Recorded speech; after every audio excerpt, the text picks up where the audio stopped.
Welcome back नाज़रीन। Bulletin की बाकायदा शुरुआत कंदासीं। अहम ख़बर से अगूणो वफ़ाक़ी वज़ीर शेख रशीद ज़मानत मंज़ूर थियण खां पोइ अडियाला जेल में आज़ाद थी वियो आहे। दहशतगर्दी टोड़ अदालत 9 मई केसन में शेख रशीद की ज़मानत मंज़ूर कई हुई। मूंखे का भी ख़बर नाहे त पाकिस्तान की सियासत में छा थी रहियो आहे। शेख रशीद जो ये चवणु आहे त चूंड मुहिम में हिस्सो न वरितो हो, उन करे मां अॼु हारायल आहियां। अगूणे वफ़ाक़ी वज़ीर जो चवणु हो त इहो मुंहिंजो टियों चिल्लो हो ऐं सेल नंबर 15 में हुयुसि। ख़बर नाहे मुल्क में छा पियो थिए ऐं छा थियण वारो आहे।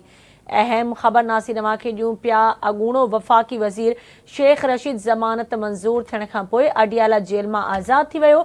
दहशतगर्दी टोड़ अदालत 9 मई केसनि में शेख रशीद जी ज़मानत मंज़ूर कई हुई। मूंखे का बि ख़बर नाहे त पाकिस्तान जी सियासत में छा थी रहियो आहे। शेख रशीद जो चवणु आहे त चूंड मुहिम में हिसो न वरितो हो, उन करे मां अॼु हारायल आहियां।